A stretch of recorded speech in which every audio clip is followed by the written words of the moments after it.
New comments from Ghostbusters Frozen Empire filmmakers, director-co-writer Gil Kinnan and producer-co-writer Jason Reitman have provided new details on the film's apparent action-packed opening sequence. Now, it should go without saying, this video, it's going to go into some slight spoilers. So this right here, this is your warning. If you don't want the opening of the movie to be slightly spoiled, turn back now.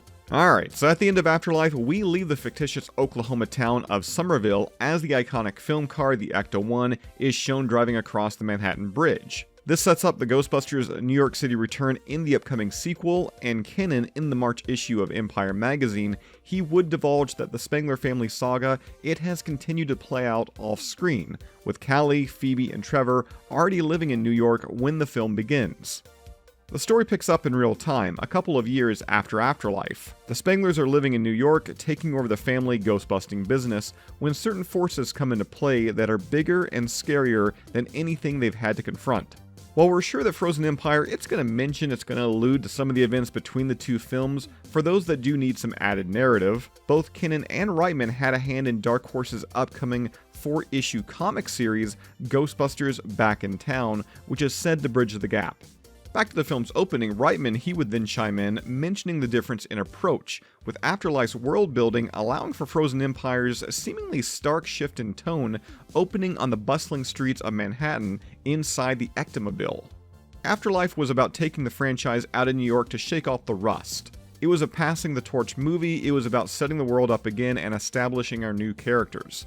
The joy of Frozen Empire is that it opens with a ghost chase. We throw you right back into the Ecto-1, sliding around corners in Manhattan, chasing the biggest ghost we've ever seen in Ghostbusters.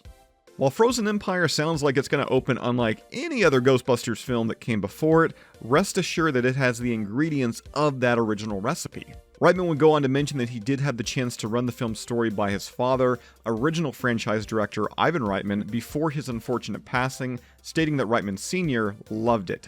There was a real thrill in telling my father's stories. Even at 75, you saw the 12-year-old in him.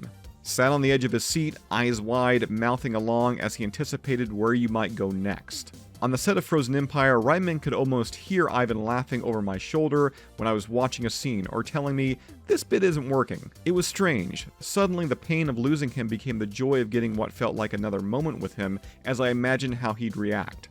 So Ghostbusters fans, I want to know, what do you think about this information regarding Frozen Empire's opening? I mean, I know lately there's been a lot of talk about Frozen Empire taking some cues, being influenced by the real Ghostbusters animated series, and opening up the film on the streets of New York City inside the Ecto-1. That's something we saw countless times in the real Ghostbusters. Again, comment down below, let us know your thoughts, and with that said, that's all I've got for you for this one. As always, subscribe. If you'd like to join up with Ghostbusters news, check out our Patreon page. A link to that is down below in this video's description, and we'll see you right back here next time.